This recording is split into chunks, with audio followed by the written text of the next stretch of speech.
Buyur, Fikrət Əmirovun Min bir gecə baleti haqqında danış. Fikrət Əmirov Min bir gecə baleti. Min bir gecə baleti 1979-cu ildə yazılmış. 1979 səbirlə yavaş-yavaş ildə yazılmış. İki hissəli, pərdəli iki pərdəli balet. Cəmi iki pərdədən ibarət. İki pərdəli baletdir. Baletin musiqisi Fikrət Əmirovun, libretto isə Maqsud və Rüstəm İbrahimovlar tərəfindən İbrahimbəyovlar. Maqsud və Rüstəm İbrahimbəyovlar tərəfindən yazılır. Bəs süjet hardan götürülür? Min bir gecə şərq nağılları, ərəb nağılları, ərəb nağıllarının süjetinə Maqsud və Rüstəm İbrahimbəyovlar libretto yazıb və Fikrət Əmirov musiqisini bəstələyib balet yazıb. Düzdürmü? Buyur, baletin ilk premyerası nə zaman olub? Və harada? 1979-cu ildə Azərbaycan Dövlət Akademik Opera və Balet Teatrında baş tutmuşdur. Baş tutmuşdur. Baletin çox da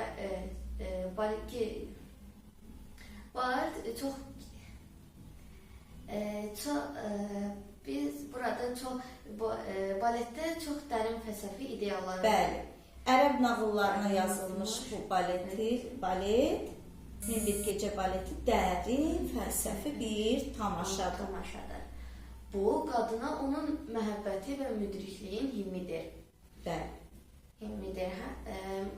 Bəstəkar Min bir gecə baleti. Sanki bu əsər, bu balet qadına, onun məhəbbətinə, onun müdrikliyinə bir himndir.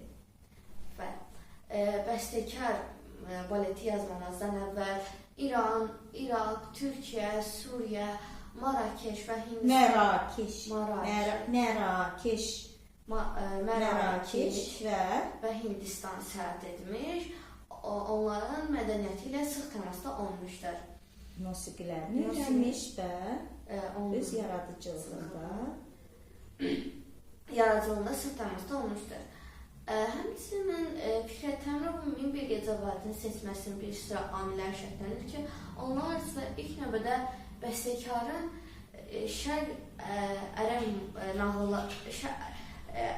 şərq nağıllarından özünə şərq nağılları və məhəbbəti ilə toplaşan materiallar əsər şərtlərindəndir. Həmçinin bu baletdə belə müraciət edilmişdir. Mən özümə başqa yaradıcılar qoymuşdum.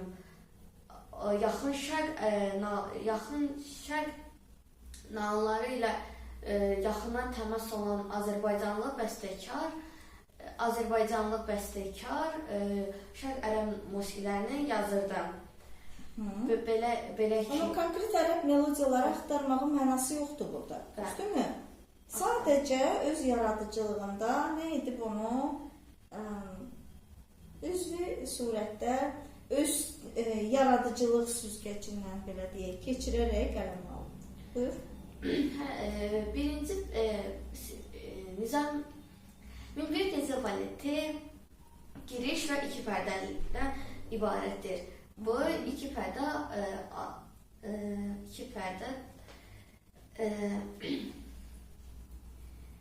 pərdəli giriş və iki pərdəli baletdir. Girişdə həmin mövzu lirik tonlara boyanır və səhnə arxasında kim oxuyur? Qadın xoru. İlk dəfə baletdə nə eşidirik biz? Qadın xorunun səs, vokal eşidirik, düzdürmü? Səs vokal eşitmişik. Həmçinin yəni vokal nədir? Səslə oxunan nə varsa qadın xoru eşidirik və qadın xoruna qoşulan buyur, davam edək. Min bir gecə baletinin girişdə diqqət çəkən məqamlardan biri də bu qadın xoru nə əlavə edir?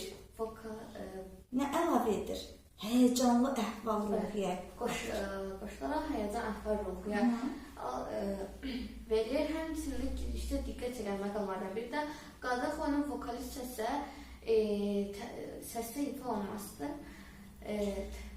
Əsas süjet nədən ibarətdir? Bax, burada birinci pərdənin sonunda Şəhrizadla Şəhriyar görüşürlər və bütün balet boyu nə səslənir? Məhəbbət mövzusu.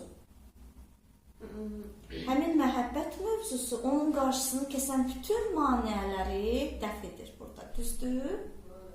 Və finalda bu mövzu tam surətdə orkestrdə hakim mövqe tutur. Danış, sən danış.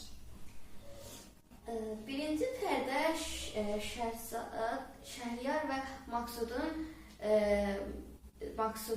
səhnəyə gəlməmişdən əvvəl sər balətlərinin Demək, girişdə diqqət çəkən məqam nə idi? Qadın xoru, yəni vokaliz əlavə olunub bura, düzdür? Sözlə oxunmur, amma vokaliz əlavə, səs əlavə olunub. Həmçinin Fikret Təmirov Gülüstan və Tüşrə simfoni muğamını və Nəsimi dastanda insan səsindən istifadə etmişdir. Bir də ağır aram. Fikret Təmirov Gülüstan və Tüşrə simfonik muğamında da və Nəsimi dastanı baletində də insan səsindən istifadə etmişdir. Birinci pərdəndə başladıqda artıq Şəhriyar və Maqsudun səhnəyə gəlişinə və zar balətlərin tembru səslənir. Şəhriyar peyda olur, onun monoloq adlandırılmış insanı əzabını açır. Yəni ki, qadın şərq poeziyasında yüksək gözəllik və ülvilik timsalıdır və vokalizm mövzusu balet boyu bundan başqa daha 2 dəfə də səslənir, düzdür? Və birinci dəfə o ölümə məhkum olunan qadınların qüssə və kədərini həmin o xor ifadə edir, düzdür? Və daha sonra isə Şəhriyar və Şəhrizadın dueti səhnəsində solo qadın səsi səslənir. Bəli, buyur. Həmçinin qəhrəmanın bu hissiyatı Cahargah adı üzərində intonasiya üzərinə verilmişdir. Həmçinin Şəhriyarın artıq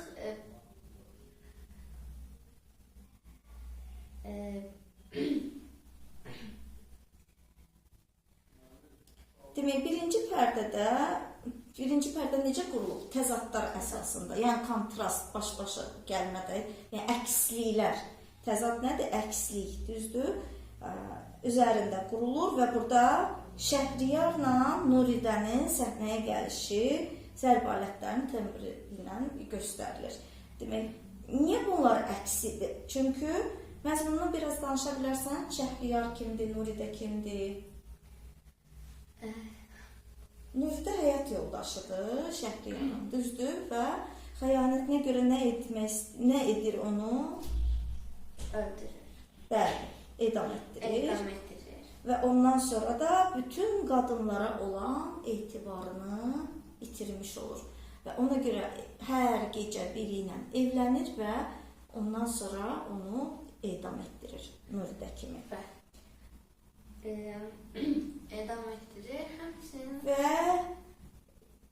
günlərin bir günü növbə Şəhrizada çatanda, Şəhrizad da çox ağıllı və sədaqətli gözəldir. O qəddar qəlbli şahla qarşılaşır. Onun özündən əvvəl minlərlə çox qadının qadının öldürdüyünü eşidir və o da həyatını riskə alır. O şahla razılaşır. Şaha yalnız nağılını oxudub bitirdikdən sonra onun Qibtə? Nə demək istəyirsən? Öz sözlərinlə fikrini ifadə elə. Ondan yan nağılı oxuyub qutardıqdan sonra onunla onu qət edəcəyini razılaşırlar və bu nağıllar 1001 gecə davam edir. Hər dəfə də nağıl maraqlı olduğundan fikrindən vaz keçir və növbəti davamını dinləmək üçün növbəti gecəni gözləyir. Və orada neçə nağıl var baletin özündə? Baletin özündə neçə nağıl var və hansılardır? Yaxşı, ora bir qədər sonra gələrik, yadına salarsan. Bax, dedin ki, qəfildən Şəhriyar peyda olur və onun monoloqu o aldanmış insanın əzablarını açır və insanın ruhi vəziyyətini çahargahlanır. Niyə? Çahargah nədir? Çahargah mübarizədir, çahargah ixtilafdır, çahargah daxili ixtilaflarını açıq göstərir. Şəhriyarın içindəki o üsyandır, etirazdır, çaxnaşmadır, daxilindəki toqquşmalardır, özün içində gərginlikdir ki, o içində özünü gəmirdiyi, belə deyək də, içində o baş verən fırtınalardır. Şəhriyar ona görə çahargahları üzərində gedir və Şəhriyarın o qəddar qərarının rəmzi olan o cəlladların rəqsindən sonra qadınların kədərli unisonu xoru səslənir orada, onların mərsiyə oxuması da mərsiyə üzərindədir. Düzdür? Və Şəhrizadın qəfil gəlişi məhəbbət mövzusunu orada bizə çatdırır. Valtornaların kəskin o dissonans akordları Şəhrizadın inadkar sədası kimi səslənir. Valtorna axı şikayətçi bir tembrə malikdir.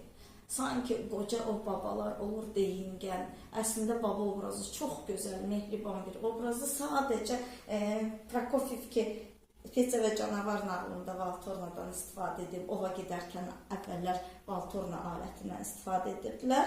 Və burada da Valtorna o dissonans, kəskin bir tembr, Şəhrizadın o inadkarlığının içindəki o təzadlarını, o dissonansı, özü ilə harmoniyada olmamasını, daxili gərginlik və daxili təzadlarını əks etdirir. Düzdürmü? Birinci pərdə. Birinci pərdənin Şəhrizadın həmin gələk, baletin ikinci pərdəsinə gələk, yaxşı. Şəhrizadın 3 nağılı suita kimi qurulub, düzdür, suita formasındadır.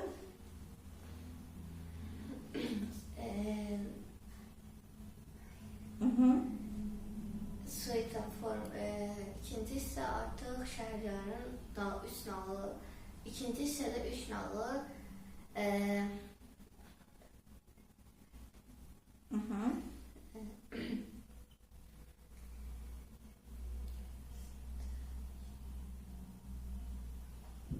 İkinci pərdədəki hər 3 nağıla giriş Cənub gecəsinin təsviridir. Hər nağılının sonluğu isə cəlladların ritmi və Şəhrizadı öldürməyə hazırlaşan Şəhriyarın qəzəbi ilə tamamlanır. Düzdür? Tamamlanır. Nağılların musiqisi çox obrazlıdır, proqramlıdır. Burada təbiət lövhələri də var, fantastik varlıqlar var, dəniz sahili var, quldurların rəqsi var, məhəbbət səhnələri var və s. var. Düzdür?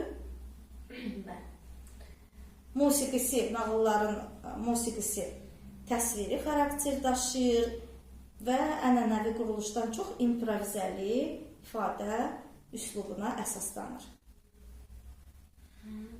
İkinci pərdədə isə nə gedir? Qısa motivlərin çox çeşidli dəyişmələri tətbiq olunur burada. Ritm intonasiya baxımından çox variantlıq var, çox ritmlidir, yəni daha konkret desək. İkinci pərdəsində 3 nağıl özündə böyük məna yükü daşıyır. Hansı nağıllardır o?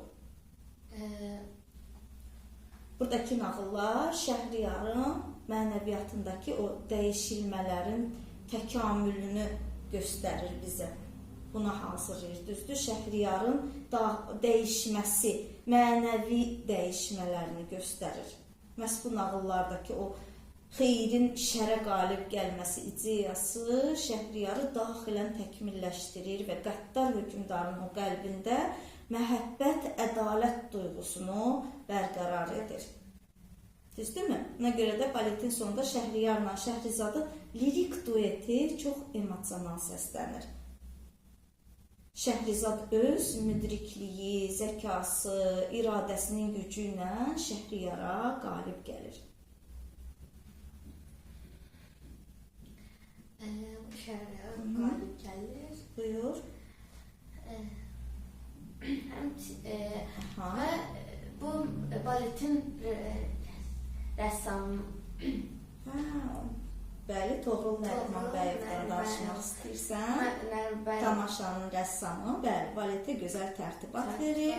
Və dolğun Bu boyalardan nağıl romantik baletdir, bəli. nağıl romantik baletdir. Baletin rəssamı Toğrul Nəriman bəyovu Parlaq rəng effektləri qatır, dolğun boyalardan istifadə edir. istifadə edir. Həmçində orada qadınların göy parıltılı geyimləri, Şəhriyarın geyimi əvvəlcə solğun, sonra isə işıqlı parıltılı şəkildə verir. Həmçə Təhmiraz qızı haqqında Təhmiraz qızı bu simfoniyada tamaşanın çox qeyri-adi tərtibatı, rənglərin simfoniyası adlandırır. Bəli. Bu simfoniyada zar balətlər, Fikrət Əmrov həmçinin simfoniyada bəzi səhnələrdə zərb alətlər istifadə etmişdir. Elə səhnələr də var ki, ancaq zərb alətlərdən olur, zərb alətlərdən. Və bəli, buradakı o rəng çalarları tamaşaçının sehirli nağıllar aləminə aparır. Və o palitradakı göz qamaşdırıcı, parlaq, yumuşaq, zərif effektlər insanı şeylə nağıl aləminə aparır. Bəli. Sonda isə artıq Şəhrizadə qəddar qəlbli şahla qarşılaşır və şahın özündən əvvəl minlərlə qızın səbəbsiz yerə canını aldığını öyrənir və öz həyatını risk alaraq şahla razılaşır və ona bir gecə nağıl oxumağa başlar. Bu baletdəki nağıllar qəhrəmanlar şahın şaha bu balet öz fikrinlə ifadə elə, öz sözlərinlə ifadə elə. Həmçinin Şəhriyar şaha razılaşır və ona Süjetini danışmaq istəyirsən? Süjetini qədim əfsanəyə görə bir gün qüdrətli şah Şəhriyar həyat yoldaşı ilə vidalaşaraq ova gedir.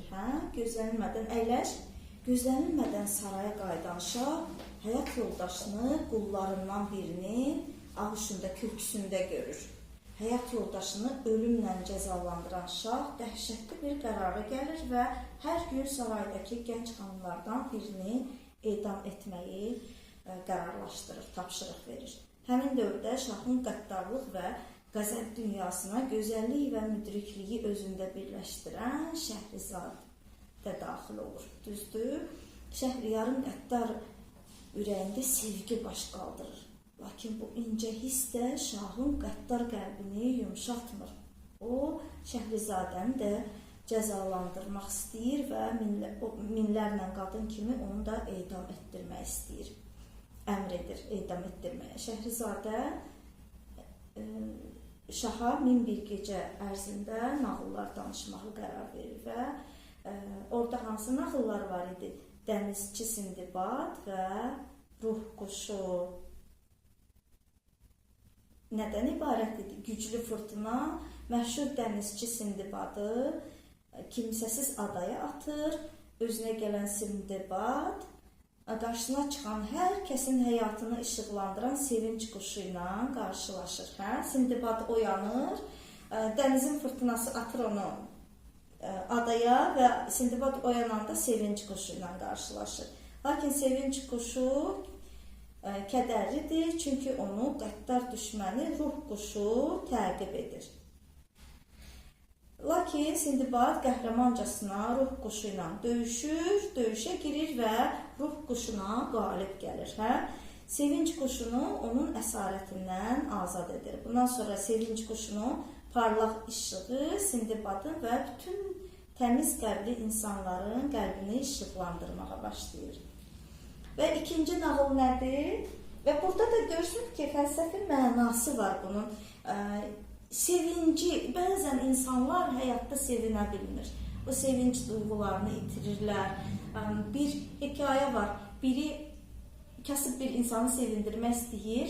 Bir torbaya 99 qızıl qoyur, üstünə yazır ki, burada 100 qızıl var və qapısını deyir, hədiyyə edir.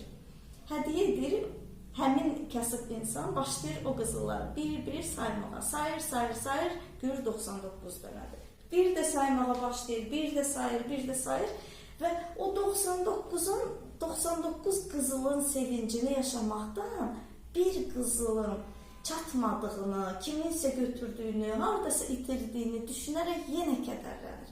Yəni sanki qəlbi o kədərlə həbs olunur və sevinə bilmir. Bax, burada da müdrik bir fəlsəfə var ki, sevinç quşunu azad edir. O ruh quşu qəddar bir düşmən kimi burada təmsil olunur və təqdim olunur və Sindbad onunla döyüşərək sevinç quşunu orada nə edir? Əsarətdən azad edir və bununla da sanki bütün insanların qəlbinə nə gəlir? Sevinç gəlir. Və ikinci əhvalat, ikinci nağıl nədir? İkinci nağıl nədən ibarət idi? İkinci nağıl isə hansı nağıl idi? Demək, ikinci nağılımız nə oldu? Birinci nağıl oldu Dənizçi Sindbad və Ruh quşu. İkinci nağıl Gözəl Budur və Ələddin sehirli lampası, düzdür. Və üçüncü nağıl da Əli Baba və 40 quldur nağılıdır. İkinci nağılımız Gözəl Budur və Ələddində nədən danışılır? Şərq bazarı təsvir olunur və qəfildən güclü səs eşidilir. Sonra keşikçilərin mühafizəsi altında yerli hökmdarın qızı gəlir. Qızı gəlir. Və heç kəs ona baxa bilməz. Ona baxmaq qadağan edilir, düzdür? Qadağandır. Hökmdarın qızına baxmaq olmaz. Ələtdən də bunu Və kimsə qadağanı pozsa nə olar? Ölümlə cəzalandırılır. Bəli. Ələddin də özünü saxlaya bilmərək qadağanı pozur və ilk baxışdan şahzadə Budura aşiq olur. Ələddin bu qadağaya məhəl qoymayaraq özünü saxlaya bilmir. Şahzadəyə baxır və Budura bir könüldən min könülə aşiq olur. Danış Stəfanı. Gənc Budur da Ələddini bəyənir. Birdən Ələddinin sehirli lampasını ələ keçirməyi arzulayan hiləgər məğribli peyda olur. Məğribli sevgililəri ayırır. Lakin məğribli ilə qarşılaşmadan Ələddin üstünlük əldə edir. Qarşı durmada Ələddin üstünlük əldə edir. Yəni, məzmunu nədən ibarətdir? Öz sözlərindən danış. Gənc Budurla Ələddin bir-birlərinə aşiq olurlar və Ələddinin də sehirli lampası var. Məğribli, yəqin ki, nağılını izləmirsən. Hiyləgər onun bu Ələddinin lampasını ələ keçirmək istəyir və bu qarşı durmada da Ələddin üstünlük əldə edir. Lampadan çıxan o sadiq cin isə Gözəl Buduru qaytarmağa kömək edir. Bu da ikinci nağıl idi. Bəs üçüncü nağıl nədən ibarətdir? O da Əli Baba və 40 quldurdur ki, hamımız çox izləmişik, çox seyr etmişik. Nağıllardan, cizgi filmlərindən tanıyırıq. Hər birimiz süjetini bilirik, amma yenə də danışaq. Əli Baba təsadüfi sihirli mağara haqqında sirrini öyrənir. Əli Baba təsadüfən sehirli mağara haqqında bir sir öyrənir və mağaraya daxil olan o Əli Baba, quldurlar tərəfindən qərat edilmiş qızıllardan. Mağarada nə var deməli? Mağarada qızıllar var və kisələr doludur qızıllarla. Quldurlar oğruyurlar və gətirib həmin mağaraya yığırlar. Bunu öyrənən quldurlar ki, Əli Baba ora daxil olub, nə etmək istəyirlər? Qisas almaq istəyirlər və onu təqib etməyə başlayırlar.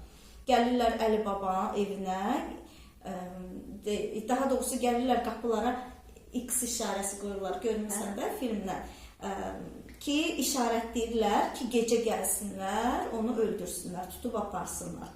Və Mərcan da bundan xəbər tutur, Mərcan da bilirsən də, Əli babanın evində yaşayır və əvvəl kölə kimi onu alıb gətirirlər. Sonra Əli babanın həyat yoldaşı olur da Mərcan. Evlənirlər. Əli baba Mərcanla evlənir və Mərcan da öz həyat yoldaşına çox sadiqdir, çox sevir onu və ona kömək etmək, onu xilas etmək qərarına gəlir. Danış. Hətta qərarına gəlir və Əli babanı öldürmək üçün nə edirlər?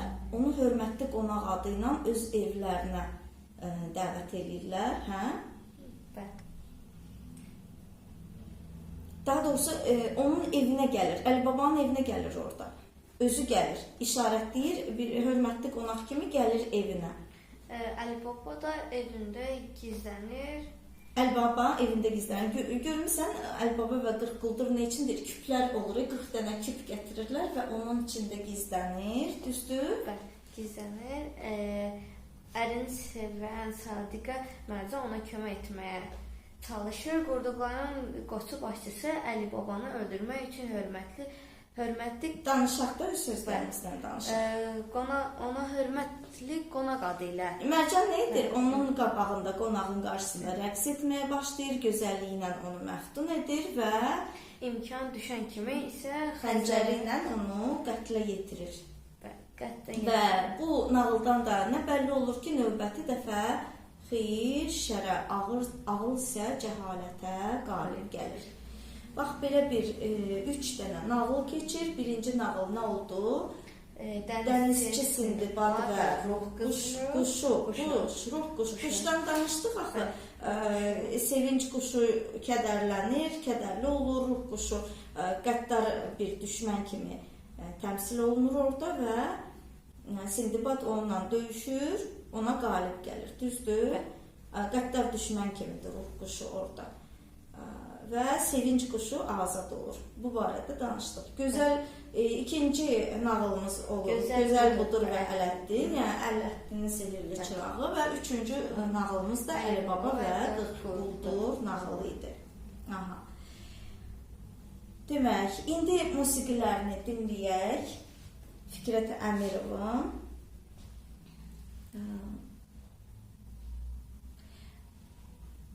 Aha, bircə dəqiqə musiqisini dinləyək. Və epilogda nə verilir? Epilogda göstərilir ki, hələ də Şəhrizadı içində o qısqanclıq, şübhə onu parçalayır və Şəhrizadın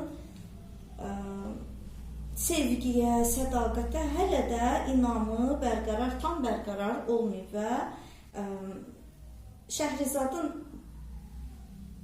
nağıllarını dinləyəndən sonra, daha doğrusu Şəhriyarın qəlbində, Şəhriyar oğlandır, Şəhrizad qızdır. Şəhriyarın o qəzəbli qəlbli hələ də dinclik tapmır, onun ürəyində sevgi, qısqanclıq nə edir? Mübarizə aparır. Və bu Şəhriyar yoxlamaq üçün Şəhrizadı nə edir? Ova gedir, ova çıxmağı qərar verir ki, görsün nə dərəcədə sədaqət göstərəcək. Ona görə və qayıdır nə görür? Görür ki, ovdan qayıdan Şəhriyar Şəhrizadənin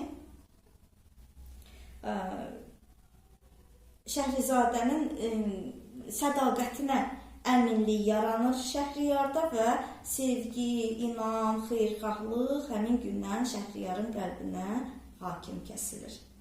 Düzdür? Bax, beləcə bir süjetə malik 1001 gecə baletimiz indi dinləyək. Fikrət Əmirov, 1001 gecə baleti.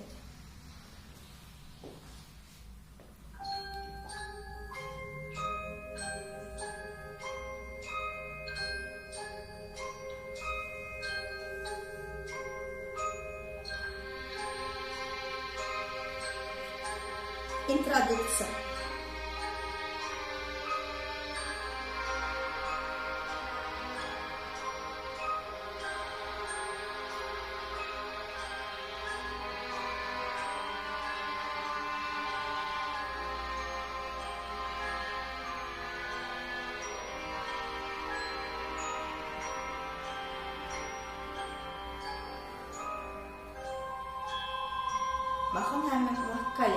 eşidirik. Səslə oxuma.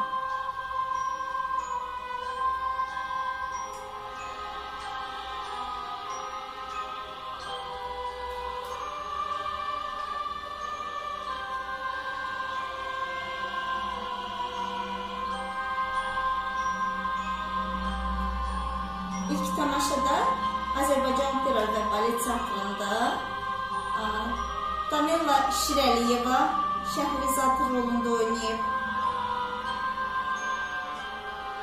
Əslində erməni oynayıb Şəhriyar rolunda Rafael Grigoryan. Nuridə rolunda Nizaməddinova.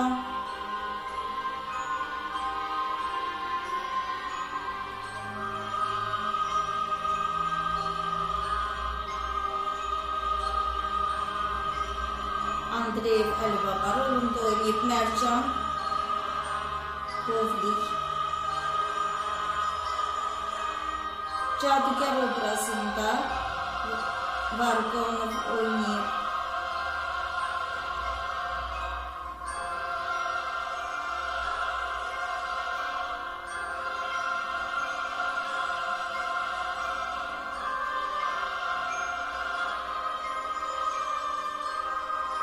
Balitmeister Nailə Nəzirova olub.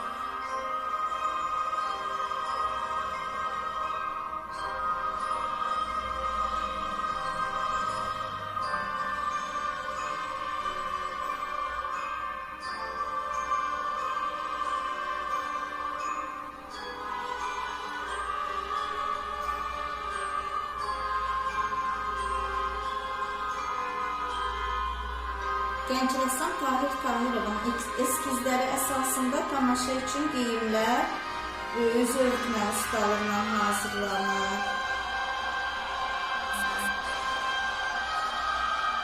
Rəssamı kim olub dedik?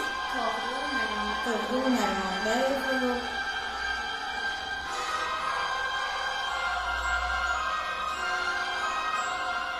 Və 1985-ci ildə balet ilk dəfə Türkiyədə səhnəyə qoyulur. İstanbul Dövlət Opera Balet Teatrının sifarişi ilə.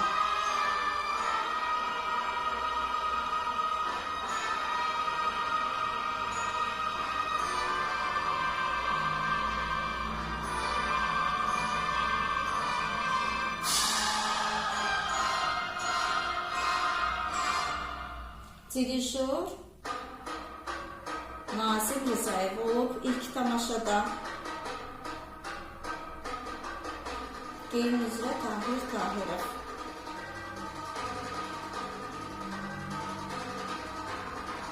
Və əsas rollarda da Şəhriyarı Oskan Arslan oynayıb. Şəhrizadəni isə Dəniz Olqay.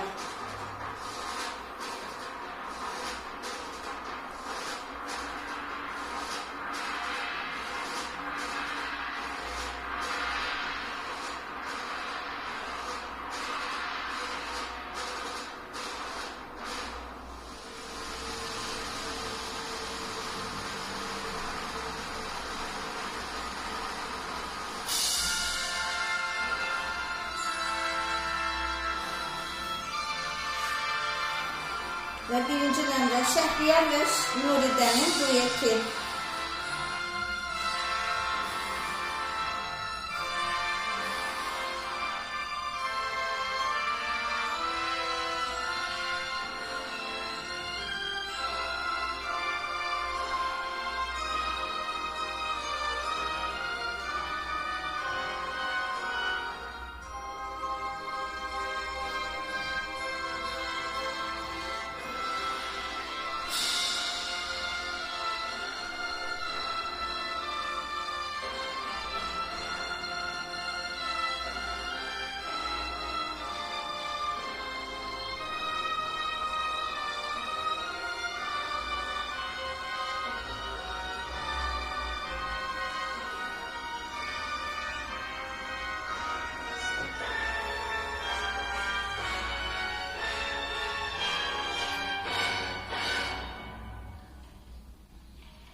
Təqib.